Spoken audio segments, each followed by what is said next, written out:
Bismillahirrahmanirrahim. Assalamualaikum warahmatullahi taala wabarakatuh. Anda bersama kami lagi dalam rancangan Quran di Qalbi. Ini adalah sebuah rancangan talk show yang diterbitan oleh Asatizah Selangor, Anas, dan kita dah masuk sesi yang kedua. Betul ya, sesi yang kedua dan yang terakhir pada pertemuan yang terakhir kita bersama dengan surah yang pertama iaitu surah An-Nas.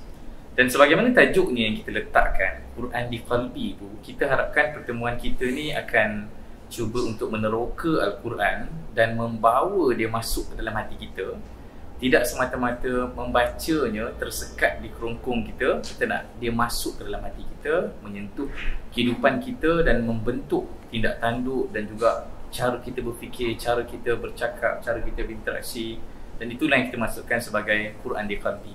Dan untuk pertemuan kali ini, sebagaimana yang kita sebut pada pertemuan yang pertama dulu, kita masih bersama dengan panel tetap kita, Bang Timit masih ada di sini, Alhamdulillah.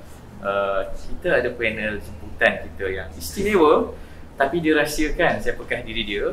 Sebab tu saya hanya boleh kenalkan namanya saja. Ustaz Taufik. Sihat. Ahlan wa sahlan, selamat datang. Macam mana perjalanan ke sini? Alhamdulillah, so far dekat je rumah. Dekat je. Kami ni orang jauh. Abang Timit dari jauh, kita pun orang jauh juga. Dan Alhamdulillah kita dapat tetamu Ustaz Taufik pada kali ini untuk kita bertemu dengan surah yang selanjutnya. Kalau ingat yang terakhir dulu kita sebut, surah yang kita bincang tu, dia tak sempurna kalau kita tak masuk ke dalam surah yang kali ni. Surah An-Nas dan Suratul Falaq. Sebab memang kedua-dua surah ni kita kenali sebagai Mu'awwidhatain. Dua surah yang kita boleh namakan pelindung lah kan. So, Mu'awwidhatain ni merujuk kepada A'udzu lah yang ada pada awal kedua-dua surah ni. Surah yang Allah beritahu pada kita, mintalah pertolongan daripada aku kan.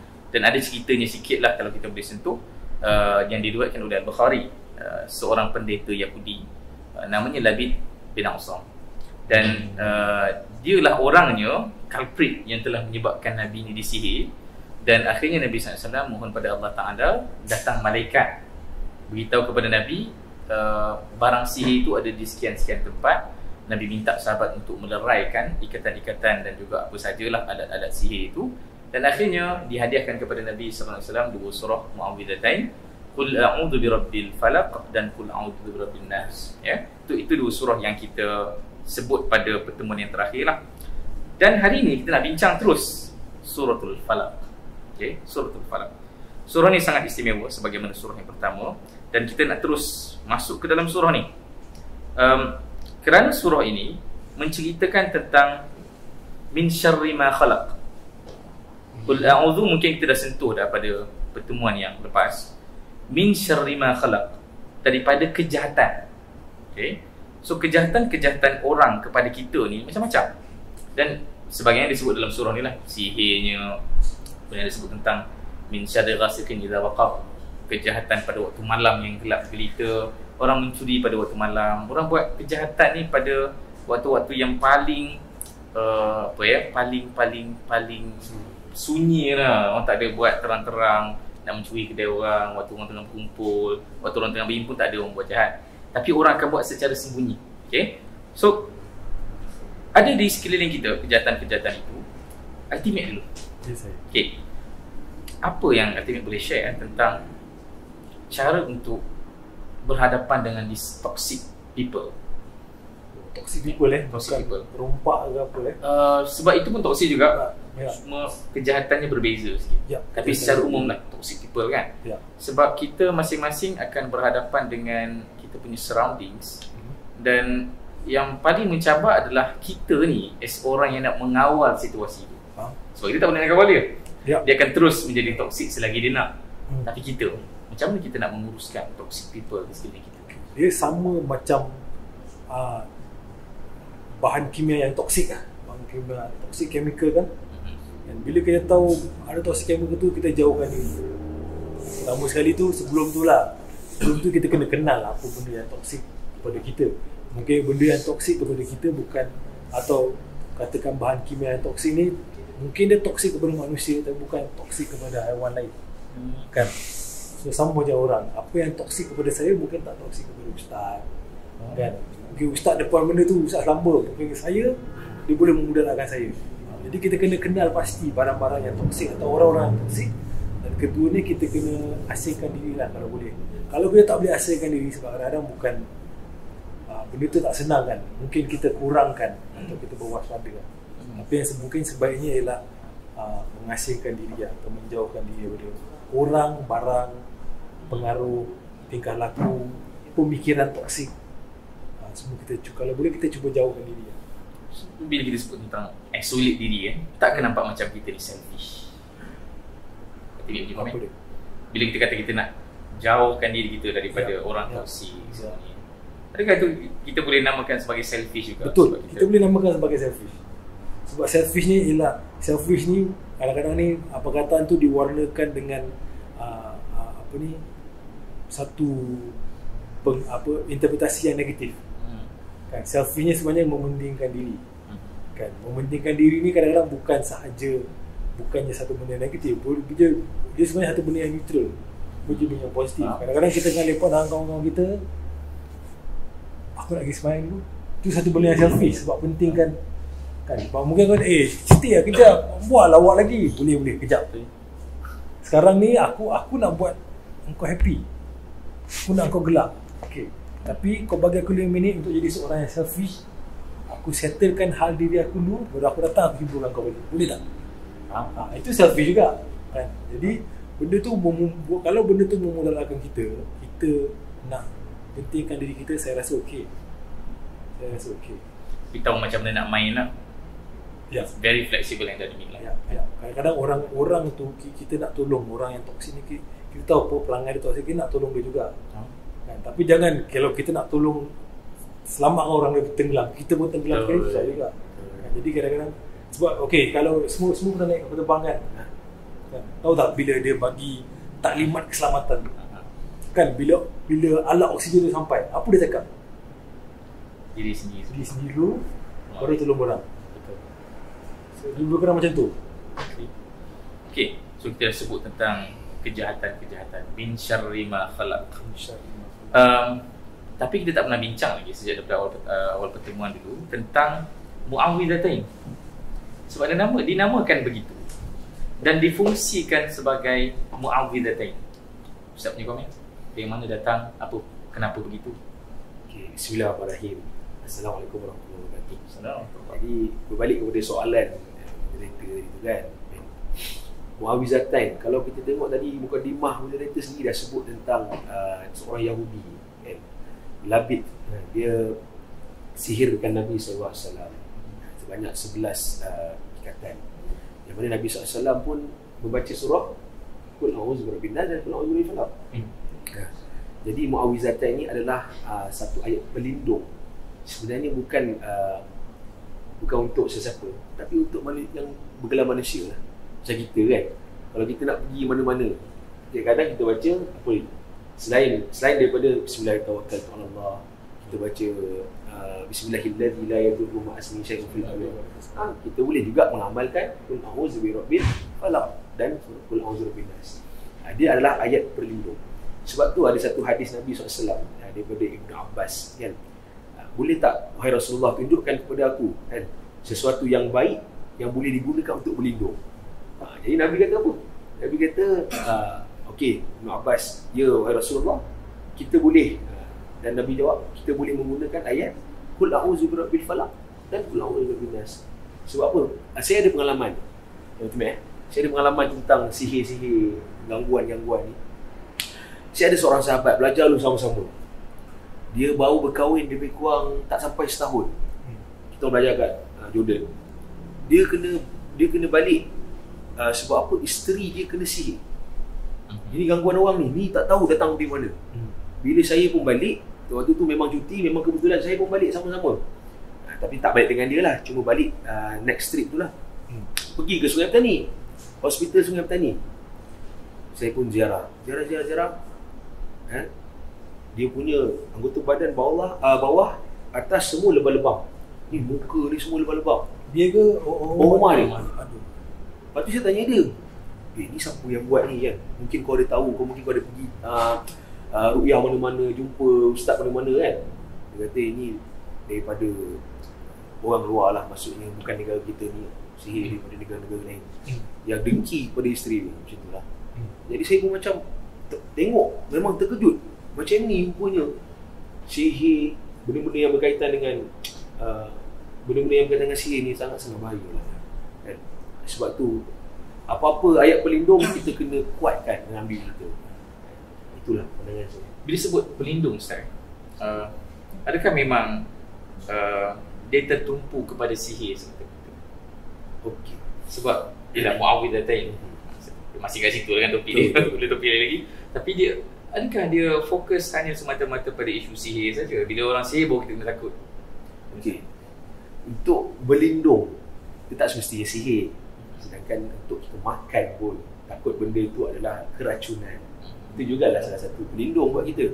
Contoh kita drive, kan, kita kena baca, ataupun kita ada ayat amalan kita kan, yang kita keselamatan, bukan hanya pada sihir yang tertentu lah. So itu pendapat saya. Dia yang saya suka dalam surah An-Nas ni boleh ke saya ulas juga. Min syarri ma khalaq tu. Yep. Saya jumpa satu tafsiran dalam buku Hamka tafsir dia. Dia kata apa tau?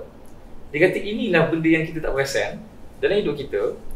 Semua keburukan yang berlaku, aksiden ke, terpijak paku ke, apa ya, anak saya pun baru ni warded bronchitis dengan otitis media. So bakteria itu kan semua Allah cipta. Min syarri ma khalaq tu Hamka sebut, itulah maksud dia. Kita pun tak tahu bagaimana tiba-tiba satu hari kita sakit, terpijak paku, tiba-tiba kena jangkitan bakteria sampai ke paru-paru. Ramai orang pengalaman itu kat dunia ni kan. So surah ni pendidik dengan maksud tu juga kan. So segala benda yang Allah ciptakan adalah ujian juga untuk kita. Tapi itu baru part separuh lah daripada cerita kita. Itu tentang orang kepada kita. Dan ayat dalam surah Al-Falaq, min syarri hasidin idza hasad. Bila sebut tentang hasad, kalau kita boleh terbalikkan cerita dia, tadi soalan tu ultimate daripada luar kepada kita, bagaimana kita pula kawal diri kita daripada bersifat tidak baik kepada orang lain pula. Terutama tentang hasad, cemburu ni. Sebab manusia dia ada satu fitrah lah. Dia bila tengok benda yang lebih hebat daripada apa yang dia miliki, dia ada satu keinginan. Ada satu rasa alangkah baiknya kalau aku ada juga kan? Tapi bila sampai satu tahap, dia rasa kenapa dia je dapat, aku harap dia tak dapat. Itu hasad kan? Untuk orang-orang yang tak terdedah, dia okey lah, setiap hari nampak kita sama je. Dia pakai kancil, member semua pakai kancil, jalan kat kampung semua kancil saja. Dia tak terasa untuk nak benda lain, sebab dia nampak benda tu saja. Tapi saya yakin ultimate ada pengalaman yang berbeza kan? Sebab berada pada dataran yang komersial, yang popular. So kita mungkin dah nampak segala-gala kenikmatan dunia tu. So macam mana ultimate mengawal dan menguruskan rasa hasad tu? Dia selalu, untuk saya ialah rasa bersyukur. Rasa bersyukur. Dan kita tahu yang dalam bahasa ringkas, bahasa pasar ni dia cakap rezeki tak salah alamat. Kan, rezeki tak salah alamat. Jadi kita kena yakin Allah tu Maha Adil kan. And then adalah tu yang bahasa pasar juga kan, hari ni hari engkau, besok hari aku. Tu bukan je dalam dalam satu konteks negatif kan, tapi mungkin awak ada hari yang dia berezeki lebih, ada hari yang saya berezeki lebih kan. Tiap-tiap orang akan ada rezekinya masing-masing dan ni lah. Jadi saya selalu simpan benda tu kan. Apa ni, dulu saya juga rasa asal orang dapat lebih, saya tak dapat kan. Tapi kalau kita kan tengok, kalau kita nak tengok siapa dapat lebih dari kita, kita kena tengok siapa dapat kurang daripada kita juga. Kita kena tengok benda juga. You know, saya ada kawan yang dia dari segi wang ringgit, rezeki dia lebih daripada saya kan. Tapi dari segi zuriat, dia tak ada rezeki. Saya ada rezeki. Rezeki saya tiga kali lagi banyak daripada dia kan. Jadi benda-benda tu kita kena tengok jugalah. Kita kena tengok dan kita kena sentiasa peka lah. Dan kita kena tahu yang kalau kita jenis yang suka melihat apa yang ada di pinggan orang lain dan banding apa yang itu, salah satu tempat yang setan boleh attack kita tu. Sebenarnya bila timik suruh macam tu, dia sama tau dengan hadis Nabi. Nabi memang cakap pada kita lah, Nabi ingatkan kita, Allahu Akbar, unzur ila man huwa asfala minkum. Tengok orang yang di bawah. So bila kita tengok orang yang di atas, of course dia akan menyebabkan dia benda tu build up lah. Dia bukanlah pertama kali tengok kita orang terus nak kan. Dia build up. Pertama kali tengok mungkin, oh cantik kita tu, cantik rumah tu, cantik orang tu, bahagianya dia. Tapi dia build up bila kita punya personal experience. Kita rasa sakit, kita rasa lapar, kita rasa gaji tak cukup. Dalam masa yang sama kita nampak orang, oh gaji dia masuk, gaji dia banyak, projek dapat projek kan. Lagilah bila PKP dan COVID-19, ramai orang yang diuji. Dan lagi susah, lagi stres kalau dia nampak orang lain dapat benda yang baik. Di situlah datangnya hasad kan. So syukur dia punya word yang penting dekat situ. Kembali kepada ustaz ni, mana soalan dia, api dah soalan kita. Itu salah satu fungsi puasa kan. Betul. Puasa tengok, ingatkan kita yang orang ada orang yang kurang susah. Pas itu pun satu perkara yang kita, dia panggil apa ya kalau bahasa ni, kita terlepas pandang, overlook tentang ibadah. Sebab kita nampak ibadah ni tak akut. Maksudnya kita nak hampirkan diri pada Allah Ta'ala, tapi for the sake of ibadah sajalah, tanpa melihat nilai-nilai dia kan. Sebab puasa tadi, bila puasa kan kita lapar, oh kita tahu yang, oh ini rupanya perasaan orang yang lebih susah daripada kita. Selama ni kita kenyang sebenarnya. Kita cukup makan. Nanti. Okay. Kita soalan yang seterusnya pula. Hasad. Cemburu kan. Cuma bahasa Melayu, hasad tu terjemah cemburu saja. Dalam bahasa Arab ada banyak perkataan lain. Maksudnya macam kita sebut tentang apa tadi ada benda yang selfish tadi, yang kita sebut pasal selfish kerana bahasa tu bahasa English. So dia dah terus konotasi ni negatif saja lah. Dia negatif. Sama juga dengan hasad. Hasad ni dalam bahasa Arab memang negatif, tapi ada perkataan ni dalam bahasa Arab kan, yang mood dia sama tapi sebenarnya dia bukan negatif. So adakah ada di sana cemburu-cemburu yang sebenarnya positif? Okay. Cemburu-cemburu yang positif kan. Biasa kita dengar yang negatif je kan. Betul. Tapi kalau yang positif ni, kalau kita tengok dalam hadis Nabi sendiri pun ada sebut tentang kita ni boleh nak ada perasaan hasad dan dengki tu kepada orang yang macam mana? Orang yang dia ada dua. Yang pertama sekali dia adalah orang yang ada ilmu. Contohnya kita ada seorang idola yang berilmu, kita sangat dengki dengan dia. Contohnya kita dengki dengan ilmu dia. Kita bukan dengki dengan dia sendiri, tapi dengan ilmu yang dia ada. Contohnya ilmu Al-Quran ke, ilmu apa lagi, ilmu tasawuf ke, akidah ke, apa saja ilmu, tapi kita dengki dengan orang tu. Termasuk ilmu kompos, ubah lagu, itu pun ilmu gubahan. Itu pun dengki juga, cemburu. Kita ada macam aku nak kena ada macam Tibet ni ada. Macam tu. Tak apa, tak ada masalah. Yang kedua adalah orang yang dikurniakan harta, orang kaya lah, dan dia menginfakkan harta tersebut. Kita kena dengki dengan orang macam tu. Betul. Contoh kita ambil lah siapa-siapa orang yang kaya dalam Malaysia ni, yang betul-betul dia menggunakan harta dia tu ke jalan Allah SWT. Yes, kita kena ada perasaan yang macam aku kena ada duit macam dia, aku kena usaha keras macam dia, aku kena everything macam dia. Sebab apa? Aku nak kaya macam dia, aku nak infakkan juga harta aku ke jalan Allah SWT. Itu yang disebut dalam hadis Bukhari. Nabi sebut memang kena ada hasad ni, orang yang ilmu yang ada, kemudian ada harta, dan kita kena nak infak macam dia juga. Rasa macam best lah bila kita ada ilmu, orang dengki, kita kena dengki dengan orang yang ada ilmu tu. Sebab kita nak ilmu dia. Begitu juga dengan harta dia lah.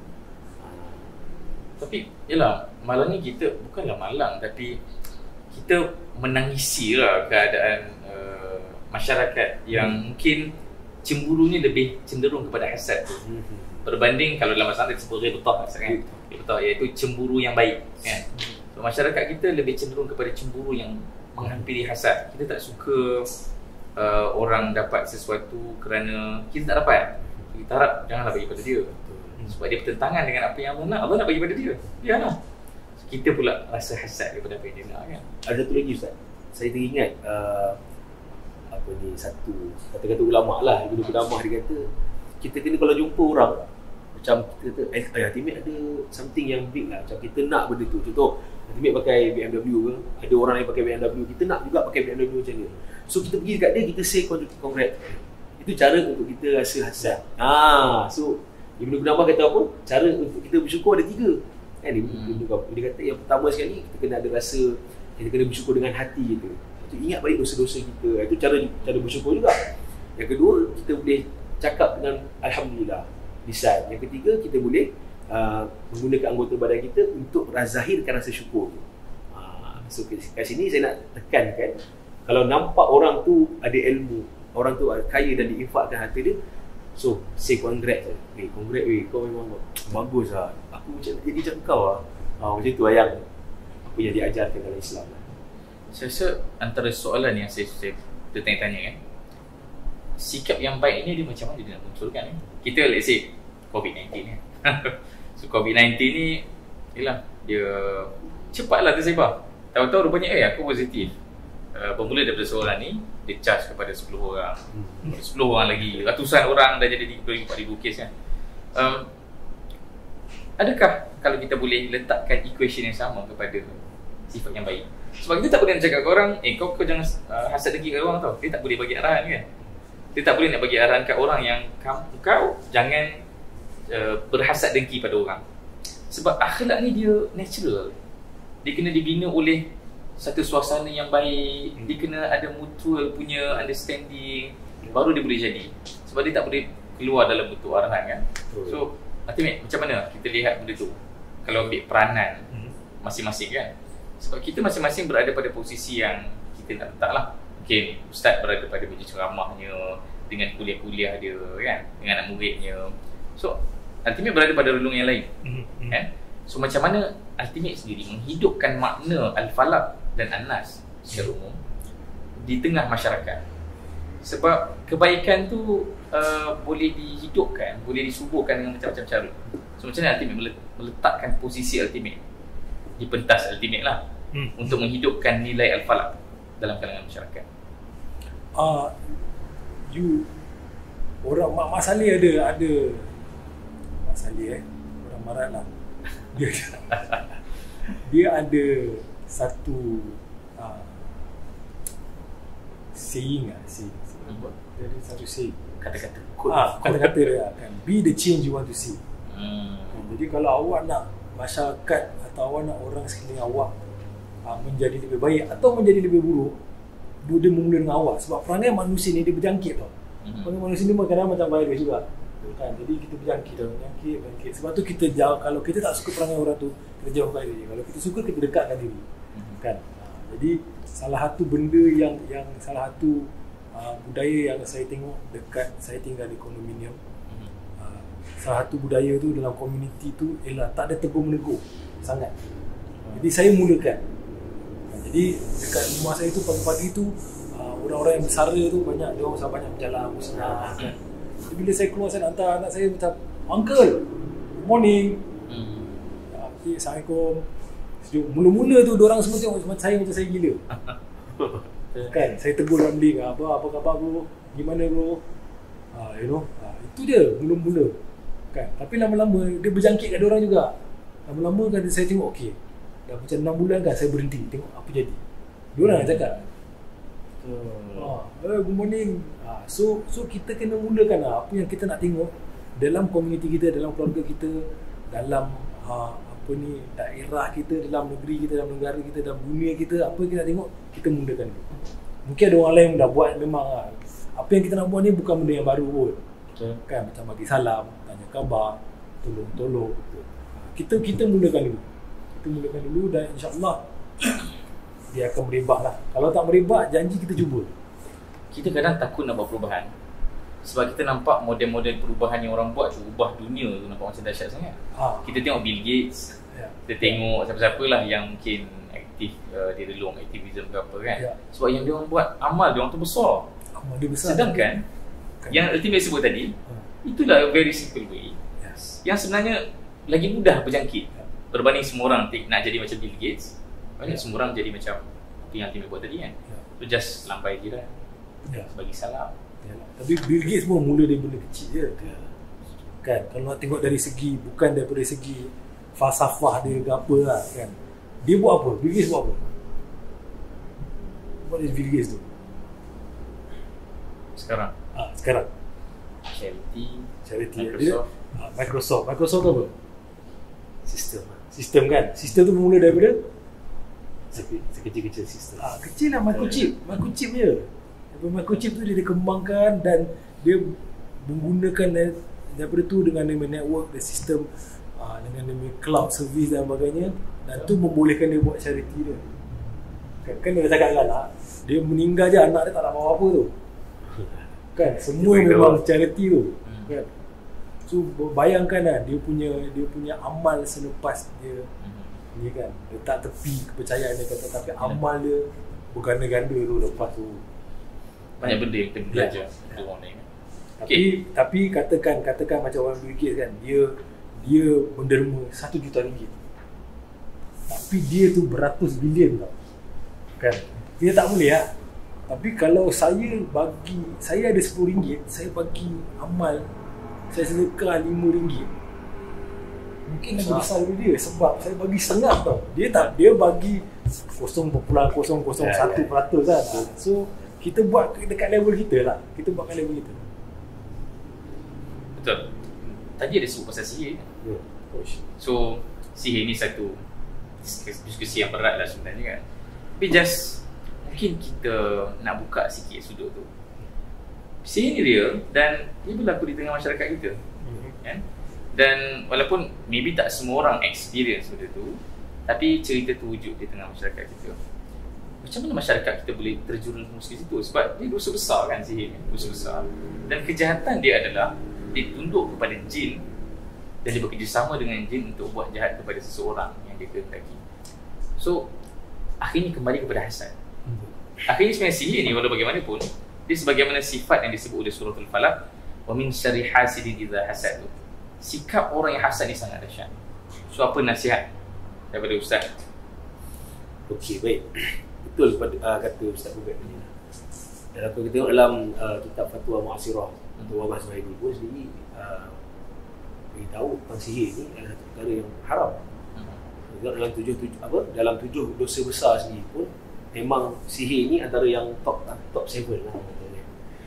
Sebab benda ni bukan benda yang main-main dan dia ada cara merawat.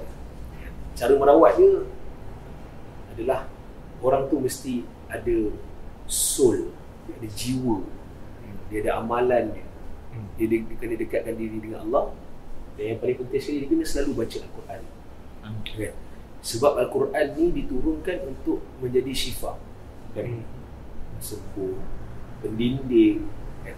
Jadi benda tu adalah satu benda yang the best way is baca Al-Quran, dekatkan diri dengan Allah SWT. Itu ketika kadang kita kena ada me time lah, bertahanus, berkhalwat dengan Allah SWT. Itu untuk orang, bukan sahaja untuk orang yang disihir, tapi untuk kita juga, orang yang sihat. Tapi bab sihir ni adalah satu perkara yang bukan main-main. Memang dia kena ada attachment dengan Allah SWT. Itu paling penting. Dan kemudian kalau kita tengok dalam Sahih Al-Bukhari pun sendiri, bila kita dalam topik ni Al-Mu'awwizatain, kita kena selalu juga membaca Kul a'udzu birabbin nas, Kul a'udzu birabbil falaq. Kalau dikaitkan dengan ditanya pada Siti Aisyah pun, Nabi membaca kalau dalam witir tu pun nak tarawih ni kan, malam ni tarawih. So kita bila rakaat yang ketiga tu, bila witir tu Nabi baca Sabbihis Rabbikal A'la, suratul Kafirun, dan yang ketiga tu suratul Ikhlas dan Mu'awwizatain kan. Itu adalah, tapi pada pendapat saya, apa yang dikatakan dalam hadis Nabi SAW, orang yang dikenakan sihir ataupun terkena sihir ataupun orang yang disihir ni ataupun bukan disihir sekalipun, dia kena ada attachment lah dengan Al-Quran, dengan Allah SWT. Itu orang kata apa, dia punya jiwa lah. Sebab takut orang fikir ayat ni untuk disihir saja. Itu bahaya juga. Akhirnya tak baca surah ni tak kena sihir. Itu pun salah faham tentang surah ni juga kan.